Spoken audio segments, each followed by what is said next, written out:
Barry Fitzgerald and Pat Crowley in Welcome Stranger. Ladies and gentlemen, your producer, Mr. Irving Cummings.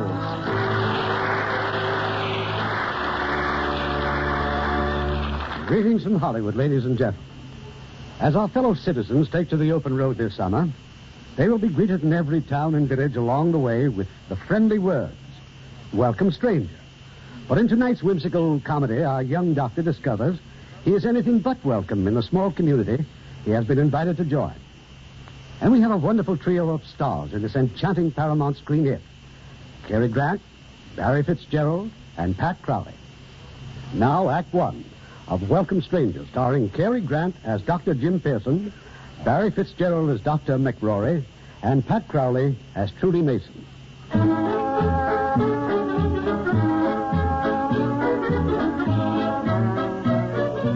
This is Boston, the office of the Physicians and Surgeons Placement Bureau. The manager is on the telephone. That's right, Dr. Pearson.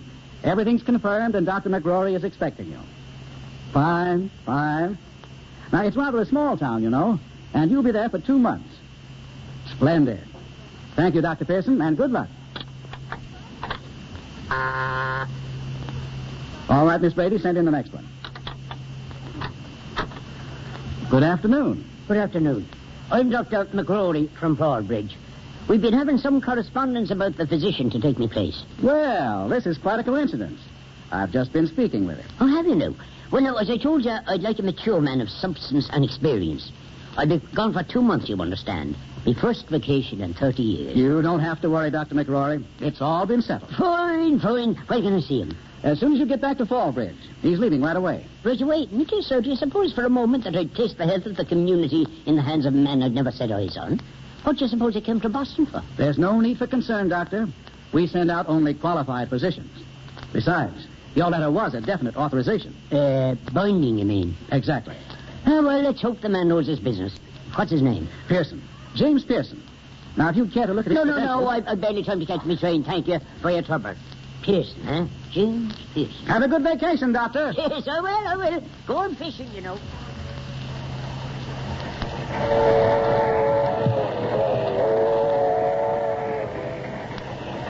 Everything all right, Dr. Pearson? Oh, yes, thanks. Everything's fine, Porter. Which way is the club car? I thought I'd smoke my pipe and read the newspaper. Then you better smoke in the men's washroom, Doctor. That's all the club car we got. Oh, well, thanks.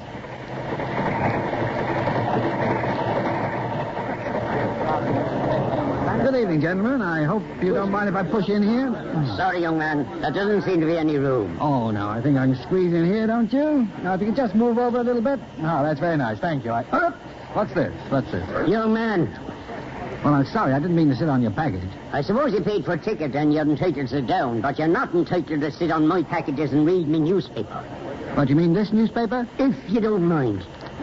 Well, you're welcome to any part of it, but it just happens that I am the legal owner of this pillar of truth. Oh, are you now? I bought that paper in the station. Mm-hmm. Which section of it would you like? I'm offering you part of my paper. You can have the back part. Here, I'll let you have the front part. Indeed. Well, I'm not thanking you because you're doing me no favor. It's my... Your newspaper? Yes. And I'm giving it to you. One of these days, young man, you'll discover that being stubborn will get you very little thanks. Excuse me. Now, could that be your newspaper? The one you're sitting on? Huh? No, who put it there? Now, what were you saying about being stubborn? I'll thank you to let me read the newspaper in peace. Fine. You read my paper, and I'll read yours.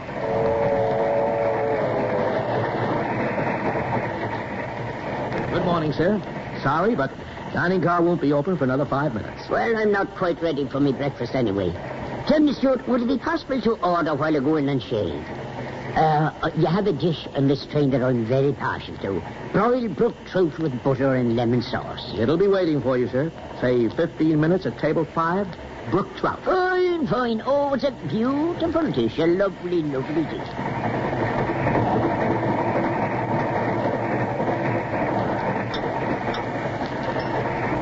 Anyone sitting here, waiter? Table 5, sit right down, sir. The broiled brook trout for you, sir. Brook trout, huh? Well, it sounds pretty good. You pushing the trout this morning? Oh, no, sir. This is the very last order. Well, bring it in.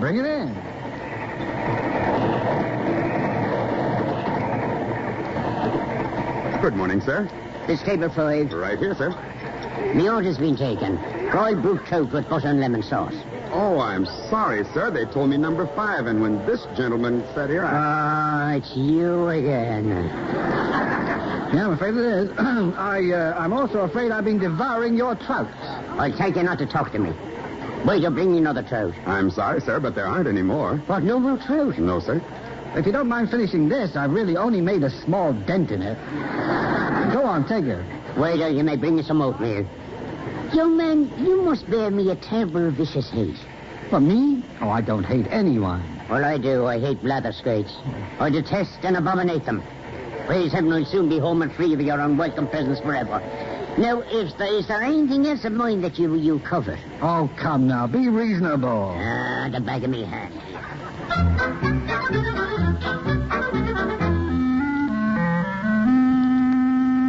And then, to top everything else, Mrs. Gilly, that ill-bred, vulgar upstart eats me throat. Oh, I'm glad to be home. Mrs. Gilly, are you sure there's been no message from that Dr. Pearson? Dr. McRory, for goodness sake, I've told you a dozen times, no message. Yeah, I see. Here, the door, Mrs. Gilly. That could be Dr. Pearson now. Send him in, Mrs. Gilly. I'll be in the office.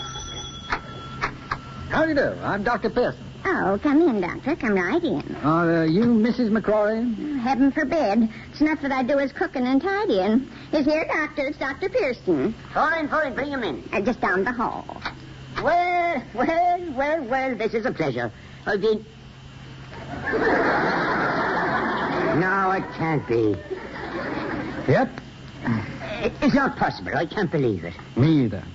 They tell me there's about 200,000 physicians in the country, And you got me. Now, to begin with, Doctor, actually, that was my newspaper. Young man, do you try to be objectionable? Do you work at it? Well, I'm not trying. I can tell you this. If I'd seen you in Boston, I wouldn't be seeing you now. Here, sit down. Let me have your credentials. I got them right here, Doctor. I know of no Drake Hospital in Boston. The Drake's not a hospital, Doctor. It's a hotel. Oh, you worked in a hotel. Bellhop, perhaps. No. I was the house physician. For 3 months, it says. Try it, huh? No, I took a job as a ship's doctor on the New York-Bermuda run. 5 voyages. Here, what's this here? What place is this here? It's Valparaiso, Chile. I did a little hospital work down there. Again, for 3 months, huh? I see you did much better in Goose Liver, Wyoming, huh? No, that's Goose River, Wyoming, says so. Why would you were there for an interminable period, for almost 4 months. My, huh? Well, I was a personal physician to a wealthy rancher, but he died. Yes. Well, that couldn't have surprised the poor man. I find this extremely painful. I was hoping to get a good man, a man who might perhaps stay on and assist me in the new hospital. But instead well, I couldn't handle that anyway, Doctor. I'm leaving in a couple of months for Guatemala. That's fine. You wouldn't think of leaving any sooner, like right now, for instance. Oh, now, you've got nothing to worry about. I'm really quite capable. Well, listen, I wouldn't trust you with me dead dog. I find nothing to recommend you. Even your accent, the way you speak, it's disturbing to New England ears. Mm-hmm. Where did you acquire your Yankee accent, Doctor? Now, don't change the subject. I suppose you've got the agreement, the letter I signed. Well, of course. And you regard it as binding. Well, naturally. Mrs. Gilly, show this gentleman to his room. Oh, Trudy's here, Doctor. She's brought your new sweater. Oh, my new sweater. Oh, fine. Come in, Trudy. Come in. Now, take off your jacket, Doctor, and we'll try it on. That's an elegant garment, Trudy. Just elegant. And so sweet of you to bring it over. Well, if it fits, I'll finish it up tonight. Oh, I see the new doctor's here. Oh, I want to tell you about that young man. In words of one syllable, he's a complete incompetent. Really? The man's not a doctor. He's a hobo. Never been in one place for more than 3 months. And he's arrogant about Well, it. it sounds dreadful. You'll just have to get somebody else. No, I can't. I made an agreement. I'm bound in honor. Besides, he has it in writing. Dear, this'll never do. Exactly. No, I'm talking about the sweater. Look at it. It comes halfway down to your knees. Nonsense. It's just grand. But it doesn't fit you at all. Why don't you pay him off? Well, that's my precise intention, Trudy.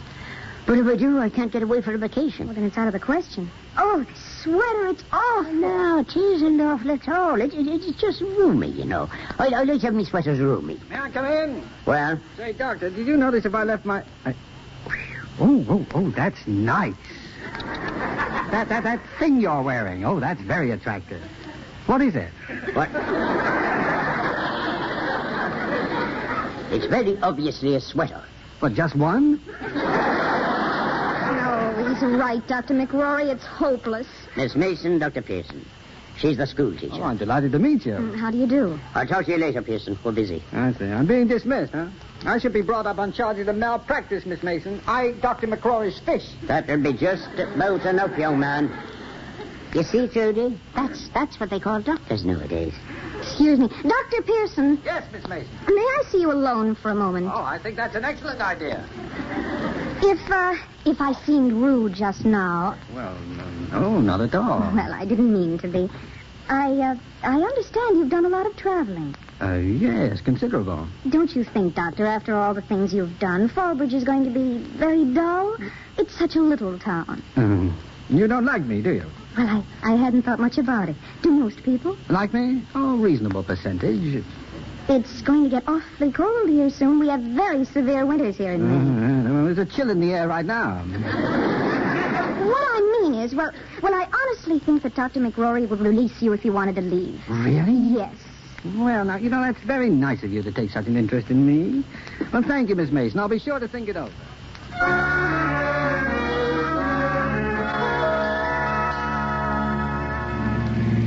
I still say it's downright nonsense, Dr. Pearson. You're going away so sudden-like after just 2 days. Yeah, well, I did plan to stay a little longer, Mrs. Gilly, but I'm sure Dr. McRory will be delighted to find I'm gone. The old fool. Who are you trying to kid? Well, the whole town will be pleased. Seems the word about me has got around. 2 days. That's the shortest run I've had anywhere. Hey, incidentally, are we on the wrong road? Seems to me we're clear out in the country. I said I'd drive you to the bus depot, and I will. Only first, I'm taking you to see Doc McRory. And there he is, sitting beside that creek over there. What? Why, that old phony. I thought you said he was out on an urgent pneumonia case. Well, that's what he told me. Well, how'd you know he was out here? Fishing poles and boats don't cure pneumonia.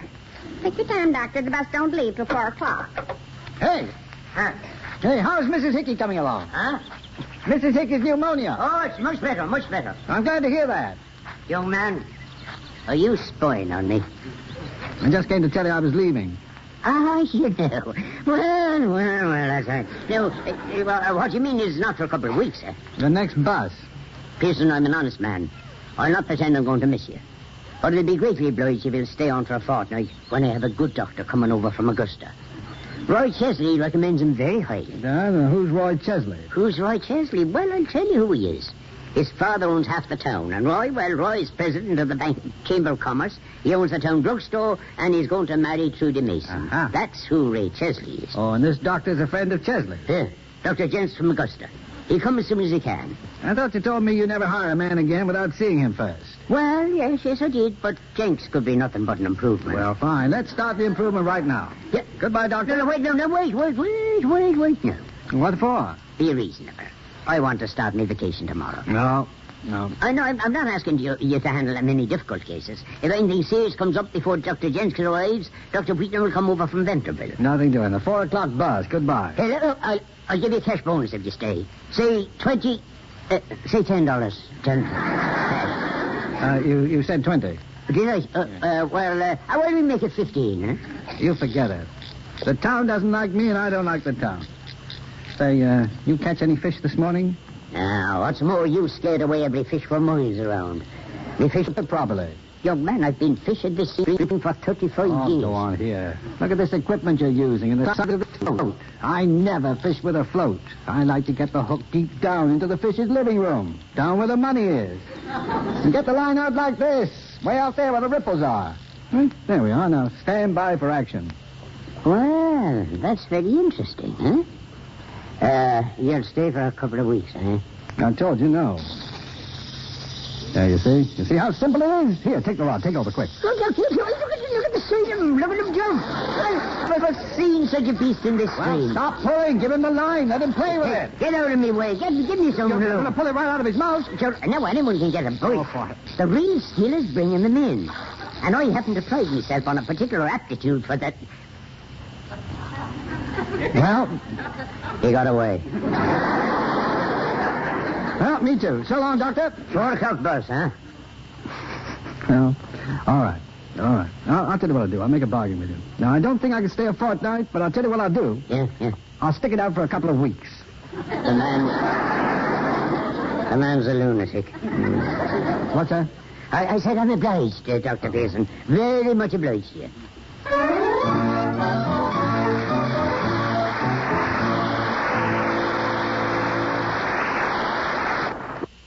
Now, our producer, Mr. Cummings. Act 2 of Welcome Stranger, starring Cary Grant as Jim, Barry Fitzgerald as Dr. McRory, and Pat Crowley as Trudy.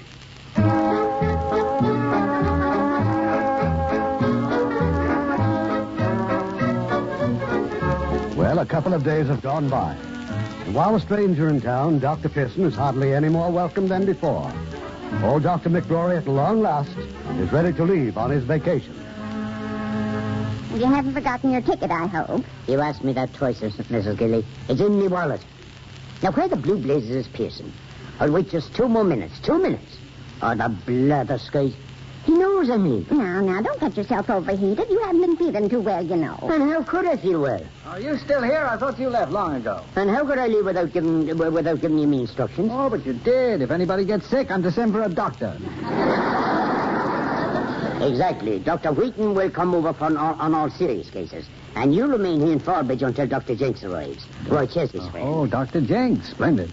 You'll see that Mrs. Sims takes the calcium tablets for her chilblains. Calcium tablets, 3 times daily. Oh, and don't forget Mathewson's carbuncle. It's about ready for lancing. Check.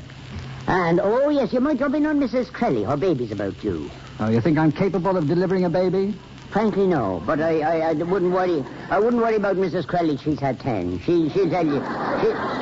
She'll tell you what to do. Well, goodbye, Mrs. Gilly. And I'll go with you in the taxi. You can drop me off the baby's day. Now, remember, Pearson, no surgery. No. You better take these. Now, what might they be? Your train tickets. I'll thank you to mind your own business. I bid you goodbye.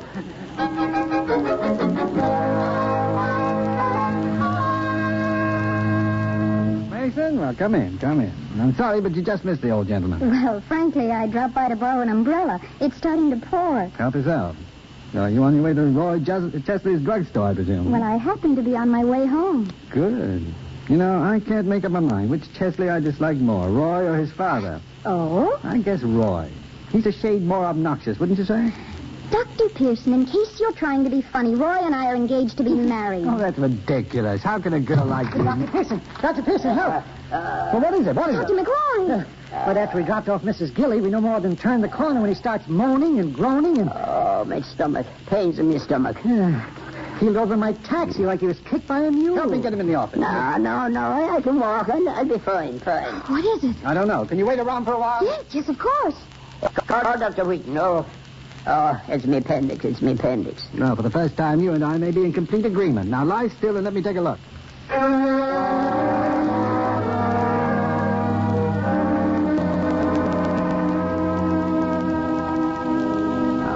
Pearson, go away. Somewhere, go away. Just let me alone. Will you please keep that thermometer in your mouth? Yeah, what's my blood count? Or is that too difficult for you to determine? None of your business, but you've got appendicitis, all right. Temperature of 103. Oh, 30 years I waited for me vacation. 30 years. Yeah, that appendix will have to come out, and you know it. Dr. Pearson. Oh, come in, Trudy. Oh, I just called Dr. Wheaton, but he's out on a confinement case. He's not expected back until late tonight. See, we can't wait, Dr. McRory. It's my appendix, and I'm going to wait. I'm a very sick man, Pearson, but my mind's clear. I'd as soon call in Sweeney the butcher. Now, let's start being sensible, shall we? I know you don't have any confidence in me, but there isn't any other choice. Your pulse is 108. Trudy, girl, there's a Dr. Blodgett over there in Millbrook. But that's almost 100 miles. Dr. McRory, please. No. It's got to be done now. I warn you, if you operate against me, will you go to prison for manslaughter? Now, listen to me. You've had a lot more experience than I have. Now, what would you do with a patient as ornery and mean as you are? No, that's not a fair question. Pearson, have you ever operated before? Certainly I've operated. Trudy, you'll have to help me. What did you say? I'll need help. Well, if I have to. Dr. Pearson? All right, I'm through resisting. Well, I've had a good full life. Me fishing tackle goes to Maud Elkins, a true friend. Andy Weaver is to have me pipes. And they... Doctor, for heaven's sake. Exactly. Now, write it down as I tell you. Well, I'm sorry, Doctor, but Miss Mason will have to postpone her legal work. I need a nurse. Me house goes to Mrs. Gilly, and me savings to you, Trudy, and to the county orphans. Pearson, you're a witness. Oh, go on. You'll be pole vaulting in 3 weeks. Even with a competent surgeon, 10% of peritonitis cases are lost. Well, you needn't worry. I've already lost my 10%. What's this stuff? Ether? No, you don't. I want a local anesthetic. Can't you be reasonable? I'd like to give you a spinal if I had someone here to watch your blood pressure. I said a local. Oh, for goodness. How can you be so sick and so stubborn at the same time? Believe me, Pearson, you'll be grateful to me for my supervision and comments. I've had a lot of experience. Well, I've had a little myself. A local, if you don't mind. Okay, a local. Now then, Trudy, you see that mirror over there? Now put it on the stand so we can see what's going on. You want to what? The exact intentions. Now get on with it, Pearson. Shuffle me off to meet me maker.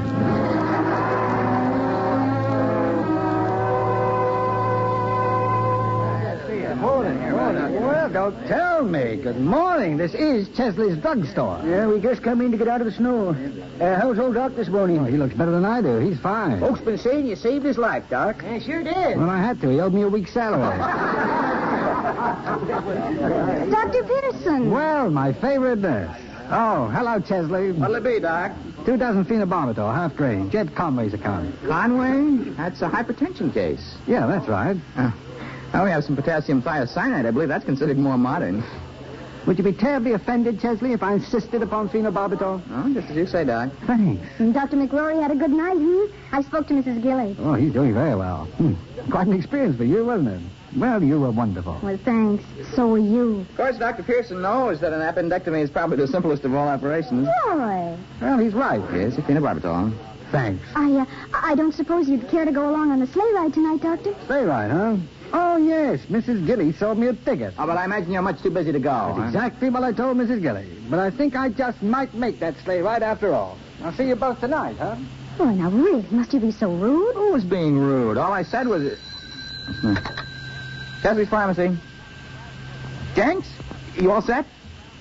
I sure will. In person at the Uptown station. That's swell. 8 o'clock tonight, right. That was Dr. Jenks. He's coming in tonight. The new doctor? Uh-huh.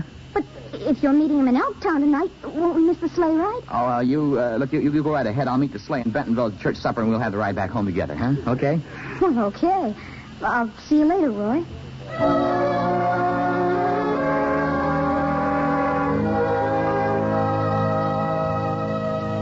Hi, good evening, Mr. Chesley.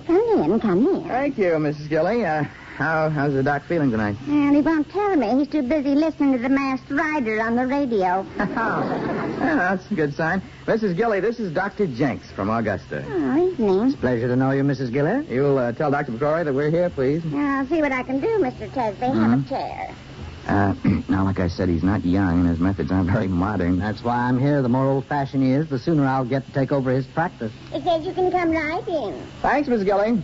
Right. You're just the fellow I want to see. Well, Doc, I want you to meet my old friend, Dr. Jenks. How are you, Doctor?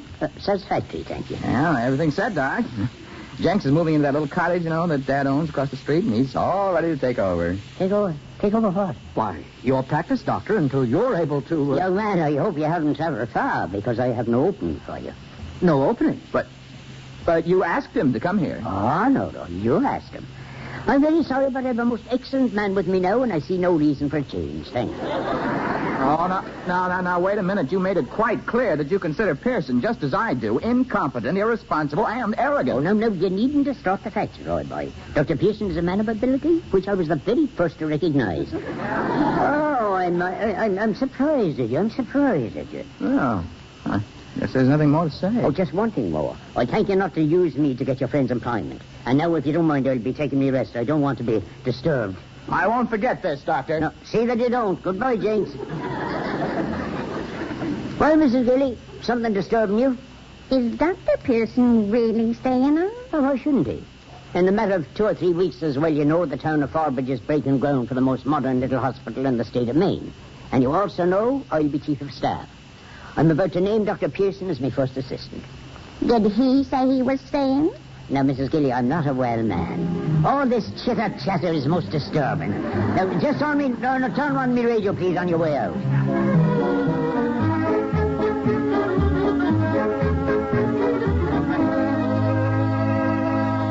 May I come in? Yeah, come in.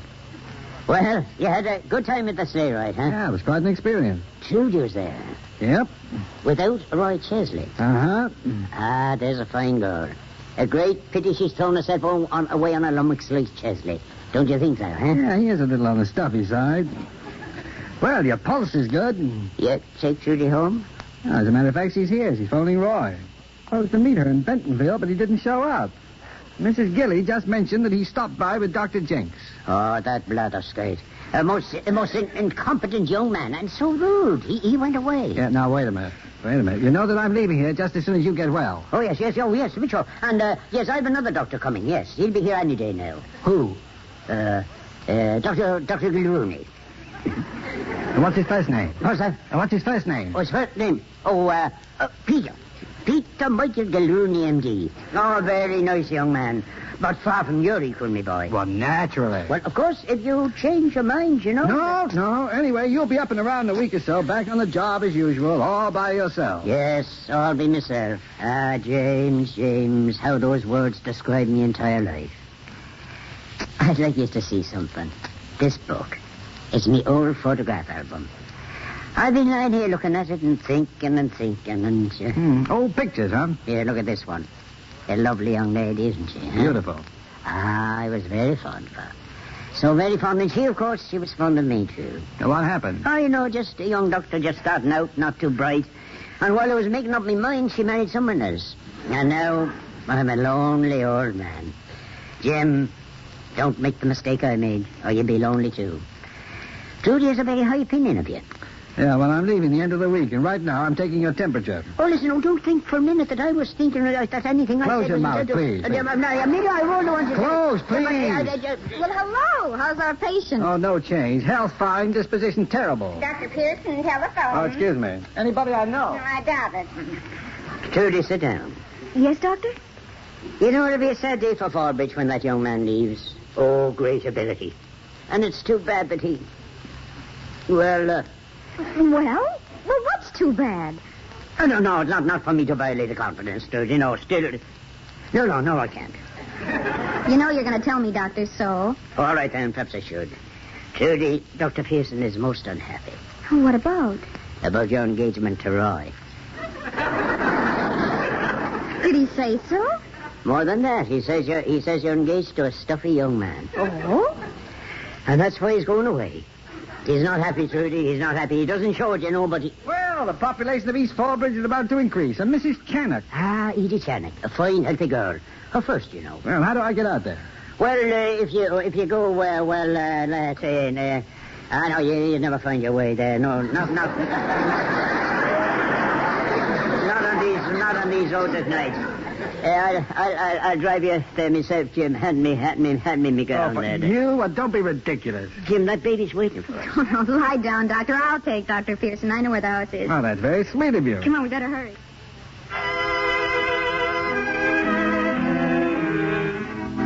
I brought your hot milk here. Ah, lovely pair they make, huh? Dr. McRory, if I were you, I'd... Now, what on earth are you doing with my cousin Hattie's photograph? And my album, my photograph album. Oh, well, you see, there were old pictures and old wine and... Old Badinsky. Now, drink your milk and go to sleep. Yes, and pleasant dreams to you, too, Mrs. Gilly.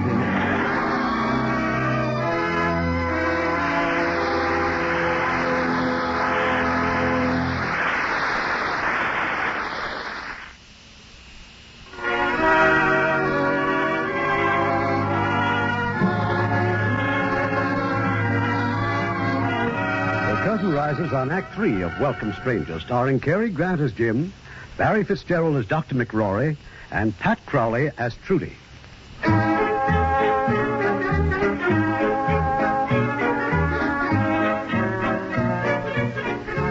Well, several hours have gone by. Mrs. Channock's had her baby, and Trudy and Dr. Pearson are on their way home. Where are Louie? Practically home. I've been asleep. Not long enough for a girl who has to be at school in a few hours. You were something about going away. Oh, yeah. Well, just in 2 weeks or so, I'll be on a boat again. Going where? Well, there's only one place to go this time of year. South. Jim, doesn't having a home mean anything to you? Sure, that's why I have so many. So what happened? I say something funny? No, not you. Dr. McRory. He said you were going away because you're heartbroken. Over what? Over me. You know, he'd do anything to have you stay on. Cupid McRory, huh? He told me you were a pretty fine fellow. Well, I'll say this for him. He couldn't have set a more attractive trap. Well, thank you. And thanks for bringing me home. Yeah. Say, it looks like someone's waiting for you on the porch. Roy! Oh, my goodness. Well, Well, hello, Roy. you were going to meet me in half an hour. Some half hour. I'm terribly sorry, Roy. I meant to phone you, but a woman in East Fallbridge had a baby, and I... Oh, and you had to be there, of course. Without your help, women in East Fallbridge couldn't have babies. Yeah, well, it's really my fault, Roy. I didn't know the roads, and Trudy said she'd... Oh, so now it's Trudy. Isn't that my name? You seem to forget that it's also going to be Chesley. Why, please, you'll wake the whole neighborhood. Maybe you'd like to forget we're engaged. I don't want to talk like that. Yes, I would. That's just what I thought. Well, it's fine with me. Yeah. I'll give you 2 minutes to take that back. Shouldn't mean that, you know. She'll be right back. Yeah, well, you better wait then. Well, good night, Roy. Now, look, don't think I'm worried. No. Now, you know, Trudy is far too smart to throw herself away on a hobo. If I thought she'd be happy with you, you know, living in freight cars, I'd say fine. Thinking of her own good. Are you? No, I don't think I am. Are your intentions marriage? Well, frankly, Roy, that's something I've always tried to avoid. Now, you listen to me, Pearson. Oh, please go home. People are trying to sleep. Oh, Trudy, look, I'm sorry, but if you would just keep away from this quack here... Roy. Well, he isn't interested in marriage. He just told me so. Well, Roy's upset. It's a natural misunderstanding, coming home so late and everything. Does that mean and everything? Well, you needn't be alarmed, Doctor. Your freedom isn't in any danger whether I'm engaged or not. And I'm not, Roy. So good night. I wasn't much of a help, was I? I ought to punch you right on that... Ow! Forgive me for ducking. Well, good night, Roy. Next time, don't telegraph your punches.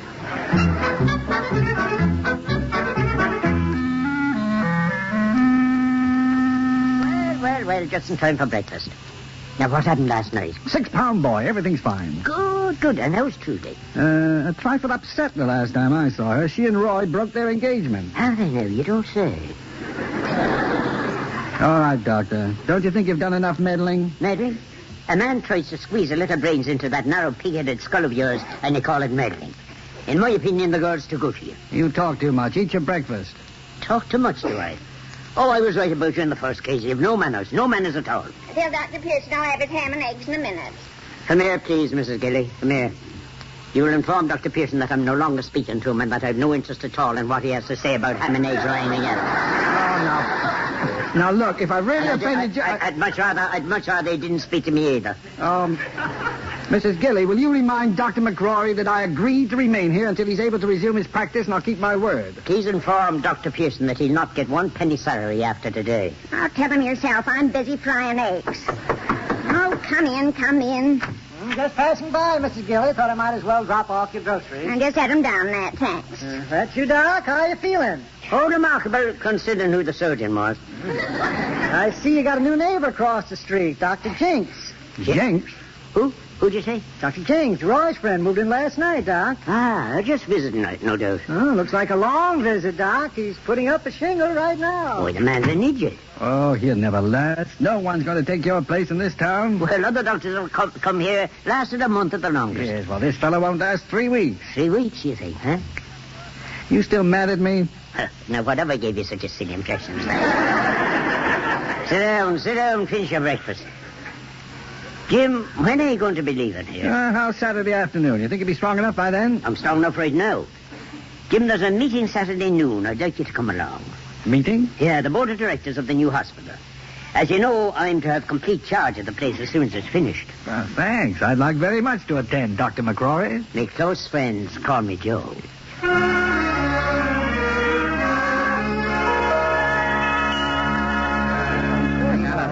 And what's more, gentlemen, we have now raised every last dime we need to complete the new hospital. That's very good. Now, Dr. McRory, on behalf of the hospital board, I want you to know how much we appreciate your long and devoted service to our community. Oh, thank you, Jesse, thank you. We know how close the new hospital is to your heart. It is. Well, it's close to our hearts, too. Therefore, we feel that a doctor with more modern methods, new ideas... What's that? Doc, times have changed. You mean you don't want me to run the hospital? Well, we feel that a younger man like Dr. Jenks... well, we haven't exactly voted yet, Doc, but... Dear, excuse me, I'll be leaving. Come around, Jim. Now, Joe, wait. Mr. Chesley, may I say something? You a member of this board, Pearson? If I were, I'd be ashamed to admit it. Now, it seems to me there's some pretty short memories around here. Dr. McRory's guarded the health of this town for 35 years. He knows more about medicine than Dr. Jenks, or whatever his name is, and I will ever get out of books. Now, listen, Pearson, there are new methods, new discoveries. Yes, you're right, Roy, but no one has discovered a substitute for skill or wisdom or for practical experience or goodness of heart. No, it isn't that we don't think highly of Doc. Besides, there's nothing really definite. We got to vote on it. Now, hold on there, boys. We all decided. Look, excuse me, Dad, but if Dr. McRory is the better man, there is a way to find out. A written examination conducted by the Medical Society. That suit you, Dr. Jenks? Oh, of course. That seems more than fair to me. Well, surely Dr. McRory couldn't object to a written examination now, could he? Of course he could. I shouldn't have to remind any of you that Dr. McRory hasn't written an examination paper in almost 40 years. Now, nobody's knocking the old Doc, but we want to do the progressive thing. And I think the examination idea is real progressive. All in favor, say aye. Aye. No. 6-2. It's carried. Let's go, Jim.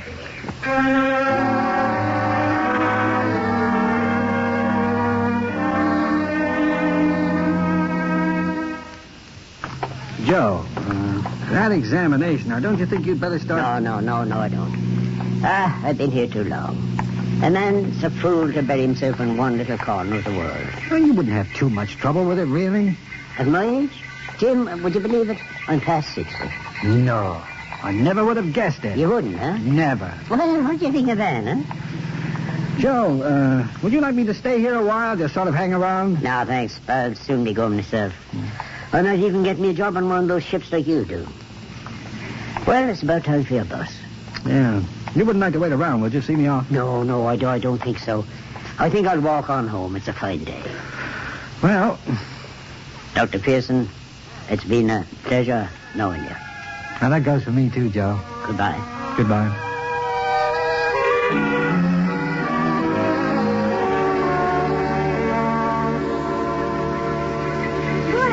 Good afternoon, Doctor. Waiting for the bus, I was just about to call you to say goodbye, Trudy. Oh, but goodbyes aren't pleasant. And you generally manage to avoid things that aren't pleasant. That's right, whenever I can. Well, it's wonderful having a little world all of your own, isn't it? If your friends have problems, that's their misfortune.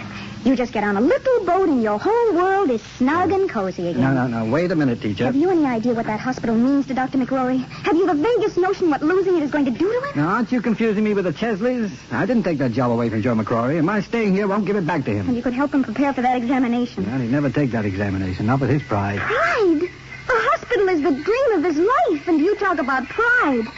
If you urged him to take it, he'd take it. And if you coached him, he'd pass. But no, it's much more pleasant in Guatemala.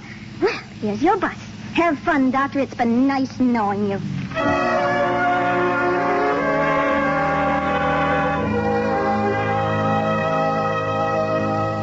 What do you mean you're going to work on a boat, a man of your age?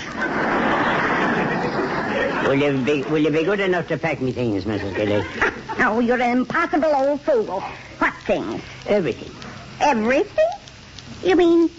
Why, Doctor, I wouldn't know where to begin. Neither would I. That's why I, Well, Jim. You missed the bus. Talk about that later. All right, Joe, come on. Let's get into your office. Take off your coat and put on your glasses. We're going to go to work. What the devil are you talking about? Now, you want that hospital, don't you? Well, we've got 10 days to bone up for the examination. All right, let's get started. Now, list the symptoms, etiology, treatment, and complications of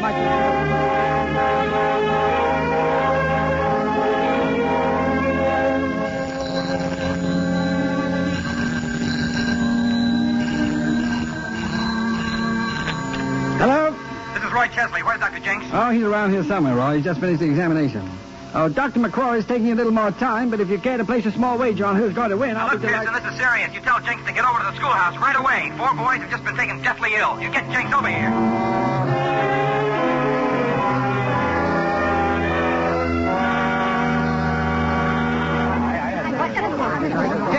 Jenks, is it anything serious? Eddie here's my nephew. He's Lucy's boy. Well, 4 boys sick at one time. Food poisoning's been ruled out, but I don't like those dizzy headaches. Have the youngsters been out of school lately, Miss Mason? Well, George here was absent yesterday. His horse died. Horse died? What from? Well, they didn't know. And these marks on his arm. Mosquito bites. Mosquito bites? What's that mean, Doc? Yeah, what is that? What's going on around Hello, here? Trudy. These boys in your class? Well, yes, I've sent all the other pupils Oh, home. thanks, Pearson, but we don't need any help. It's a fairly obvious case. Is it? Hello, boys. Now, what seems to be the trouble? There. You see? They can't even talk. They just lie there, all green and sick and moaning. And Dr. Jenks... It's not a common disease, Dr. McRory. I don't believe you'd know about it. But if I'm not mistaken, these 4 boys have contracted equine encephalitis. Oh, no. What is it? Mosquitoes carry the virus. Chickens harbor it. The disease is more common among horses. Oh, now, wait. You're not being a little hasty, are you, Dr. Jenks? If not wasting time is being hasty, yes. Doctor, how serious is it? Well, there was an outbreak in Massachusetts in 1938, and believe me, it was very serious. Equine, what you call it? Oh, call it virus brain fever. Roy, call Bentonville. Tell them to get the ambulances here right away. We've got to isolate these boys immediately. As for the other children, well, everyone has got to be inoculated. Now, I'm going to telephone Chicago. They've got a serum there, and if we can get the Army to fly it here in time... Jim. Well, I hate to tell you... Come with me. I want to show you something. Yeah, well, you don't suppose Jenks could be right, Joe? Oh, he could be right, but to me, well, I've got another theory. I want to show you something here in the washroom. Those 4 boys have been poisoned, Jim. Poison? But how could they? Well, take a look. 4 cigar butts. Nicotine poisoning, wouldn't you say, huh? Come on, we better tell. We'll need vaccine for everybody in town. I've got Chicago Hospital on the phone. Let me talk to him. Dr. Jenks, if I might make a suggestion... Not now. Find out how soon they can get it here, Mr. No, Dr. Jenks' case, Joe. But Customary ethics. I'm trying to tell him that he's got nothing to worry about. Well, that's very easy to say. At least the vaccine will keep the disease from spreading. Yeah, well, if it isn't being too unethical, Dr. Jenks, I suggest you forget that vaccine. Dr. McRory has a much simpler specific. Well, my own private prescription is the back of a hairbrush vigorously applied to the seat of the pants. What are you talking about? It's the best cure I know for 12-year-olds who've been smoking cigars. The evidence is in the washroom. Oh, they must have heard what you said, Joe. Look at those kids scoot out of here. Hey, you boys, come back here. Come back here at once. Hang up, Dad. Just tell Chicago we made a slight mistake. Oh, I'm terribly sorry, Mr. Chesley. Now, if you'll only let me explain... Get away from me, you. Everything's all right, ladies and gentlemen. There's nothing wrong with your children. You can all go home now.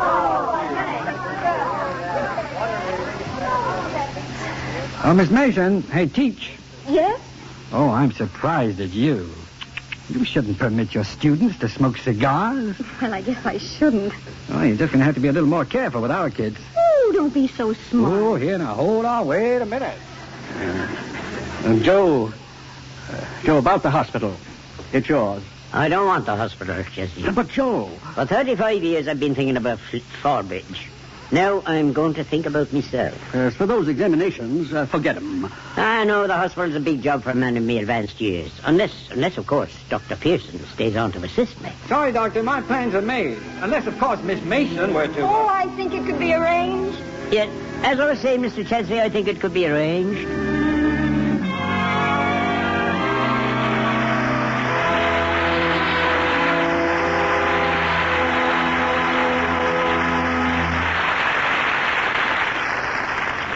In a moment, our stars will return. And our thanks for a delightful evening to Cary Grant, Barry Fitzgerald, and Pat Crowley.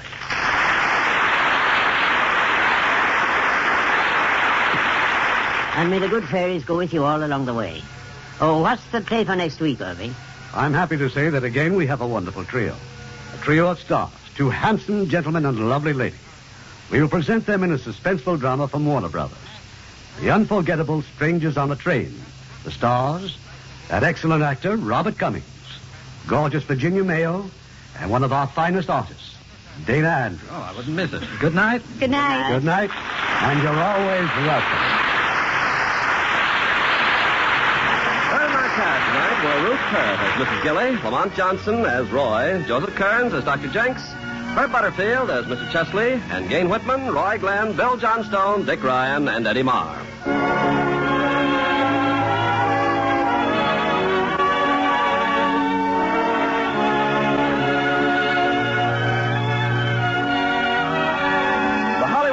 Theater is produced by Mr. Irving Cummings. Our orchestra is under the direction of Rudy Schrager. This is Ken Carpenter inviting you to join us next week at this same time for another presentation of the Hollywood Radio Theater. Hollywood Radio Theater is a presentation of the United States Armed Forces Radio and Television Service.